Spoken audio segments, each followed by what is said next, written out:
Sometimes a dead last happens just because I myself have a hankering to watch the movies again. And guess what? I wanted to watch me some John Waters movies. So this month we're ranking those. And let me tell you, this was a tough one to do because I dig all of these for different reasons. So I had to parse what those reasons were and which was more important. So we included all of his feature films. So here's the movies that we had to go with, spanning his entire career. And I don't have to hear about things that I missed this time or things that should be here, because this is the entirety of his film output, outside of shorts and his acting gigs and TV shows and the like.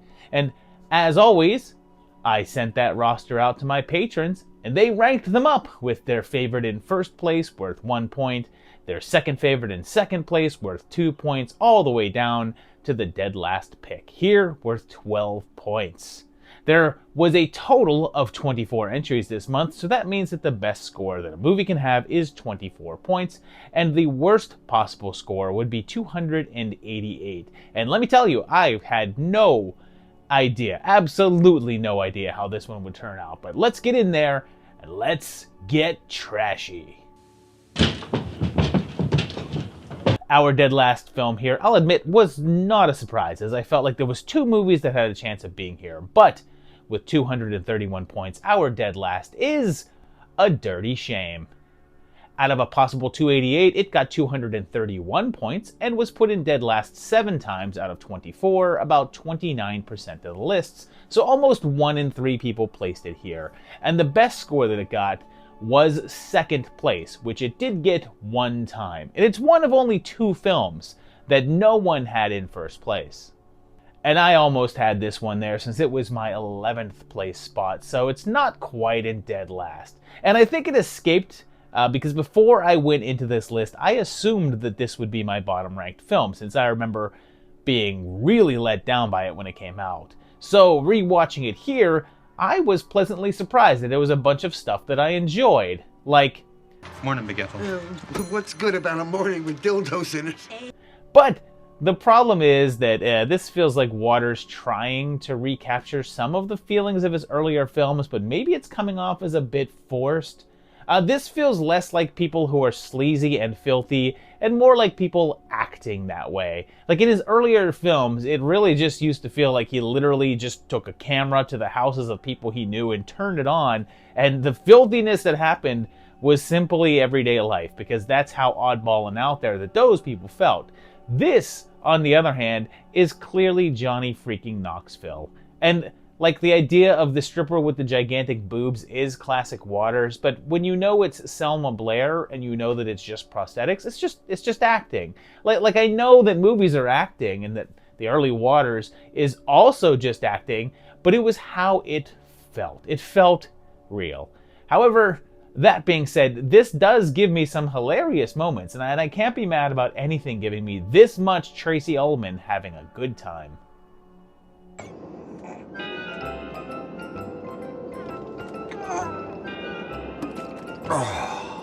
Coming in at number 11, we have a movie that came close to being in dead last, and it was the other one that I thought had a chance of landing there. And with 225 points, only 6 less than Dirty Shame, we have Mondo, Trasho, his first feature film.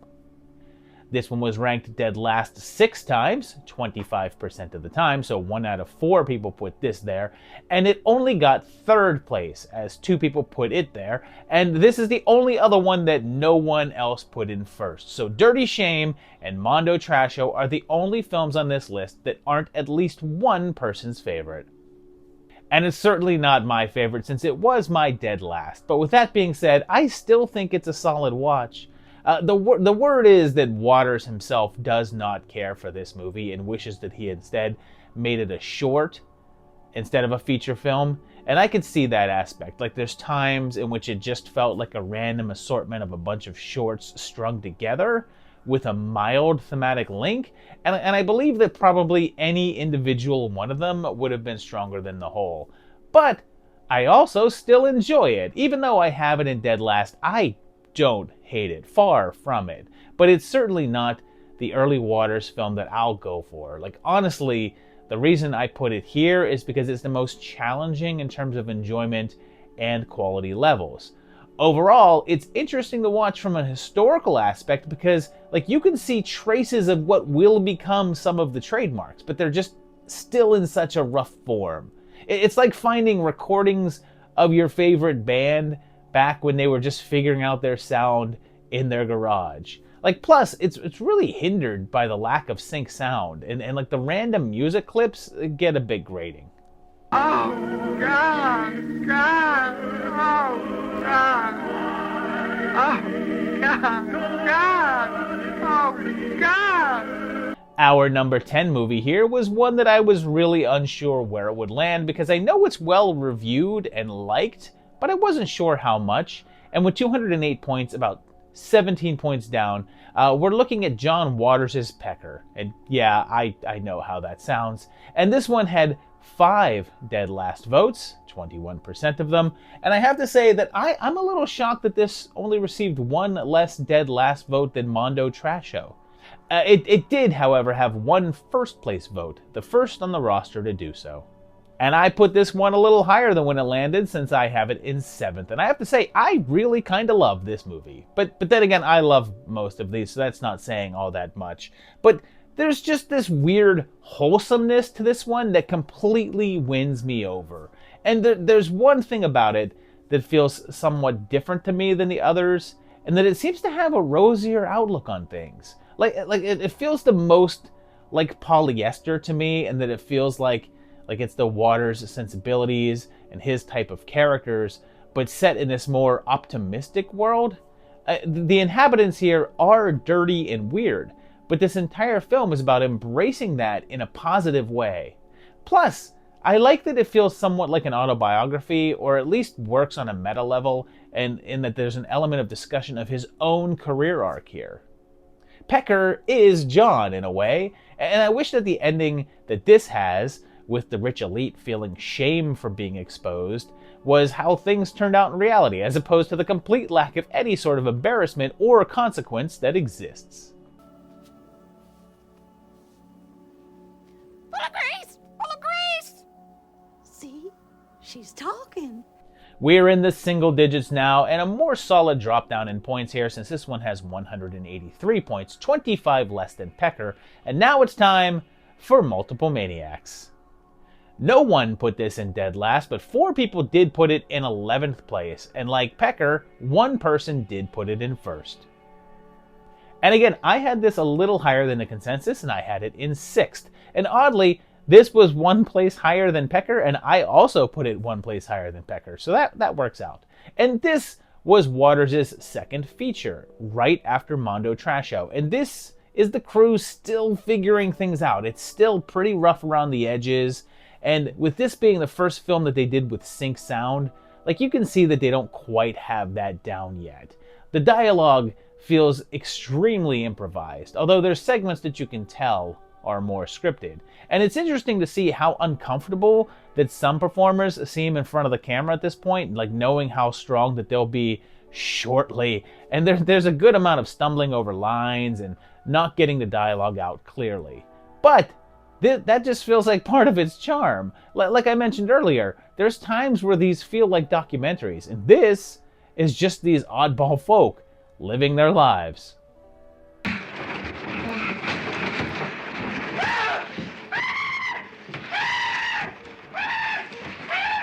Here we are now in 8th place, and this one had a similar drop down to 160 points, 23 down. And I noticed that we're going back and forth from new movie to old movie to newer movie to older movie, and now we're back to a more recent one with Cecil B. Demented. Once again, no dead last votes here, but it was put in 11th place twice, and this is going to sound familiar, but it was also put into first place 1 time. And I had this one slightly lower than it landed since I put it in 9th. I have such a hard time with this one. Like, I want to like it so much more. Like, I love the story and the message of it all, and the performances are all a slam dunk. Everyone's great in this movie, so I should love it. But I don't. I really like it, but I don't love it. Like the whole concept of a renegade group of outcast outlaws, that's Waters' bread and butter. But instead of Divine and Edith and Mink, it's freaking Steve Dorff, Maggie Gyllenhaal, Alicia Witt, Adrian Grenier, and Michael Shannon, and everyone in this movie is just so damn pretty. Like I can't buy into the notion that these people are the freaks and weirdos when every single one of them looks so perfect. Also, this is just a personal distaste, but I'm just not a fan of the whole early 2000s look.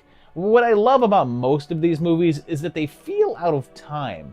Like they were all made in the wrong decade, and these characters live in some sort of lost time. But here, it's clearly 2000, and it feels so dated. Something I'm not sure I could say about any other film on this roster. Make good movies or die!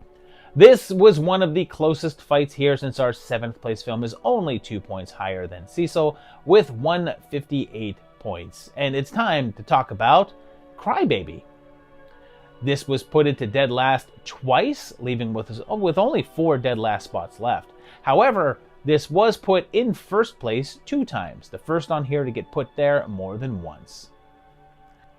And I have this one a little lower as well, since this was my 8th place pick. And I said that I was torn with Cecil, and I'm also torn with this movie because it's so much damn fun. And everyone seems to be having a really good time with it. It feels more like classic Waters than the previous couple of films, but then it's just missing something. And that something isn't Divine, although this is the first film that they made past his death, and his absence is absolutely obvious here. But I think it's the sharp social commentary. Like there's an element of satire here with the battle between the drapes and the squares, and the classic Waters theme of outcasts versus conformists. But it just doesn't feel as sharp as the others. And I think it's because the drapes are mostly just too cool themselves. Like when your main outcast is Johnny Depp, then it doesn't really feel much like your group is the outsiders. Like sure, Hatchet Face fits the bill, and man, Kim McGuire nailed that, but the rest of the crew just feels too safe. And sadly, for a musical, the songs just don't stick in my head. God damn light! What's the matter, Crybaby? Everything's the matter. We're going into the top half of the roster now, and this was also pretty close because number 6 only dropped 3 points to 155. And let's go back to Desperate Living. This got 1 dead last vote, but it also was put into first place 1 time as well. And I had this one quite a bit lower, since I put this all the way down in 10th place. And this is only the 2nd time that I've watched this one, and the first time was a couple of decades ago, and I remember I didn't really like it. So this time around, I wasn't sure how I'd feel. And I definitely enjoyed it more this time around, but I still find it pretty low on my list. And I realized the reason why. This is devised like some sort of fairy tale, and they're in this Mortville city, and everyone there is crazy. And that's why it doesn't hit for me. I like the concept of Waters films showing these outcasts of society and having the normal people react to them. Like Divine and crew are usually these maniacs, but here, everyone is a maniac. It's this society of outcasts, so we don't get that aspect of seeing them pitted against the normal people. The reason why their outrageous acts don't seem so deplorable is because they're often fighting against the conformities of their surroundings. But here, being deplorable is the norm, so it really doesn't give us much of a reason to root for them. Plus, Divine's absence is this giant black hole in the film, and I realized how much that he contributed and was the focus of this era of Waters. Yeah. Oh, I see London. Oh, I see France. We have a little bit bigger drop down now, since our number 5 film goes down to 124 points, 31 down, and our biggest decrease so far. This is one that I figured people would be split on, and they definitely were, but maybe not as much as I thought, and it's Pink Flamingos. This one did get put into dead last 1 time, but it was put into first place 4 times, 17% of the lists. And one of those first place votes was me, since I had this as my number 1. And let me tell you, I put watching this one off. I first discovered Waters way back when with his safer films. I think Polyester may have been the first one that I saw, but I'm not sure, as it may have been Hairspray. But the reputation of this film was legendary. Everyone kept saying how over the top and crazy that it was. Unlike today, where I probably would go right to it and watch it first, I held off. But then I finally broke down and said, okay, I need to see this. And I did. And I loved it. Like, first up, the fact that this has been chosen for preservation for the U.S. National Film Registry by the Library of Congress is insane. It's put there for being culturally, historically, or aesthetically significant. And even though it has the word "or" in there, I made the case that it's all three. And it has a certain polish that the couple before it didn't. From the very beginning, as soon as we see Edie in that crib asking for eggs, and then Divine walks in with that makeup and hairdo, it's clear that this is a huge jump from the earlier works. And we're in for a whole different world of weird. And I love that world.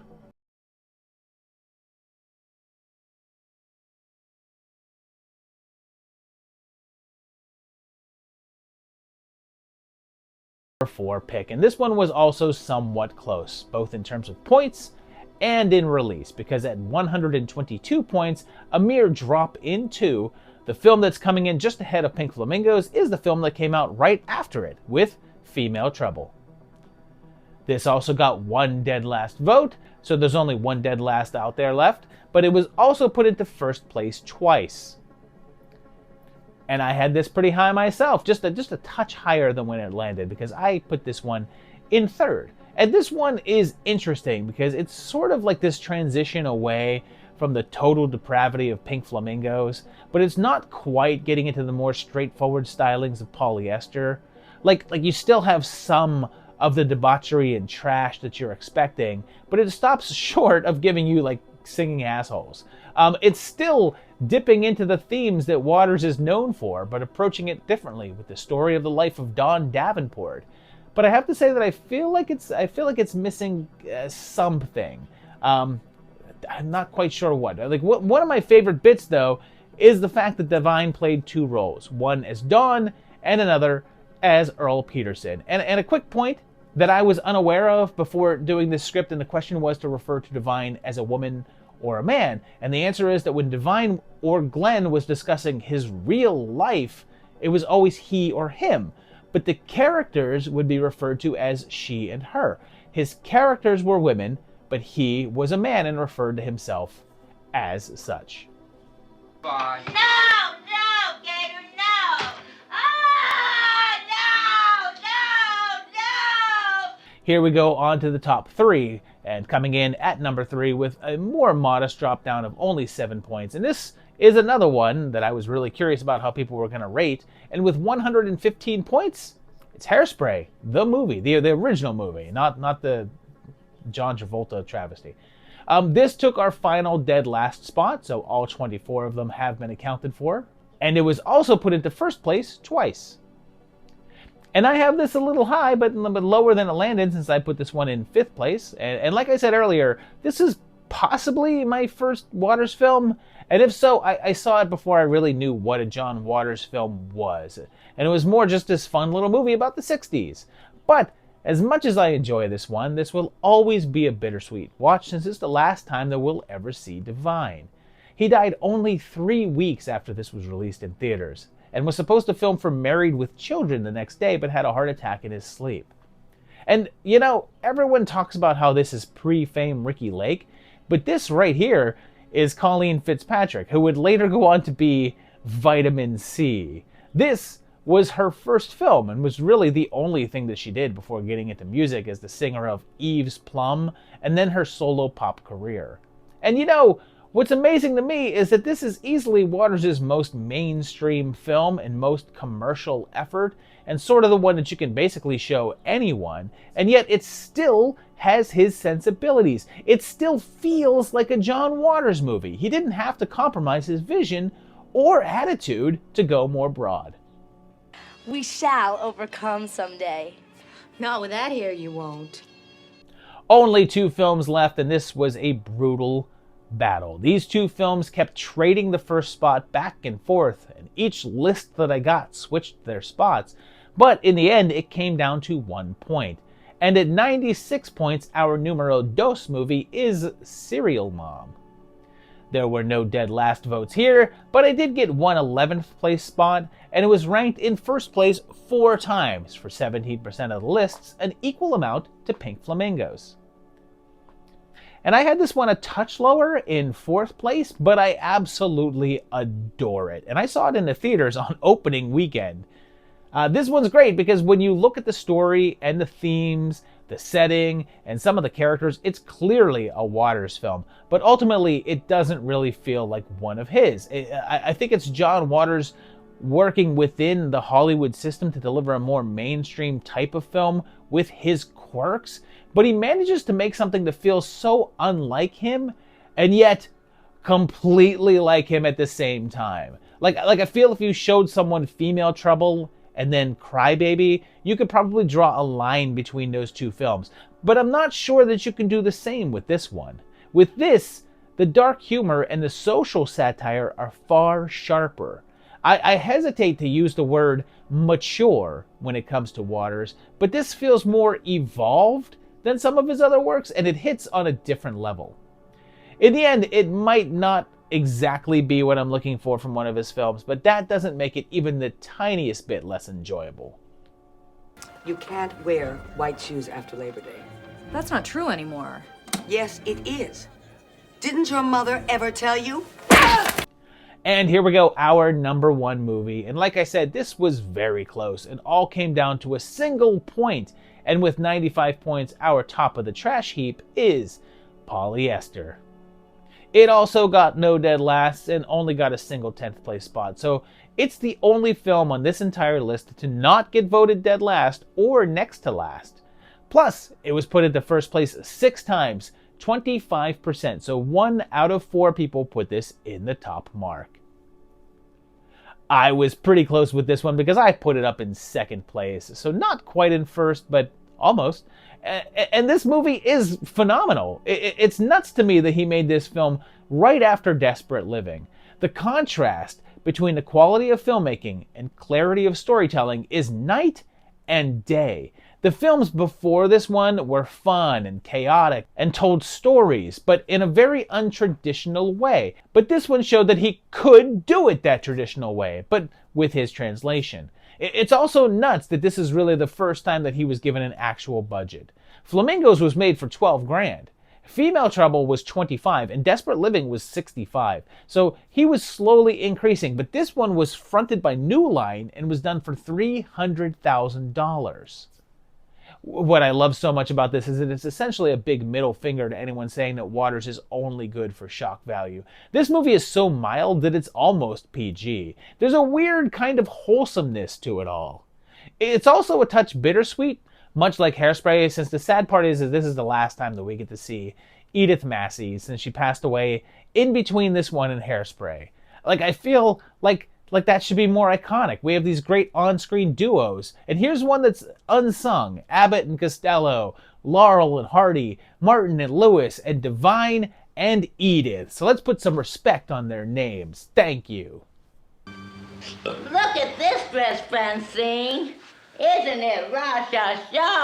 It's very pretty, Cuddles. So there you have it. 12 trashy gems of joy from the great John Waters. Let's see that final lineup. And like I said, I had no real expectations about this list going in, so I'm not mad about where any of these wound up. I mean, this all looks pretty good to me. Not everything is where I would have it, but I like every single one of these movies, so I guess I'm cool with it all. And everything is, close to where I would think that it would belong. But let me know what you think of this down below in the comments. Which of this was your favorite? Where would you have ranked these movies? I'd like to hear that down below. And also, as you know, every single month, you can contribute to these rankings. You can actually help sway these numbers. As a matter of fact, if you had gone to patreon.com/movietimelines and signed up there for as little as low, like $1 a month, $1 a month, and you can participate in these. You could have switched these rankings. If you would have preferred Serial Mom to be at number 1, you could have been the person to be responsible for that. So go to patreon.com/movietimelines and sign up there, and you can participate every month in these rankings that we do. Also, if you enjoyed this video, hit that like button. If you like the channel, subscribe to it. I'd appreciate that. And if you do become a patron, you'll get your name up on the screen just like this, because these people do contribute and they are awesome. And I thank them, and I thank you guys for watching this, and we'll see you very shortly for another great video. Stay trashy, y'all.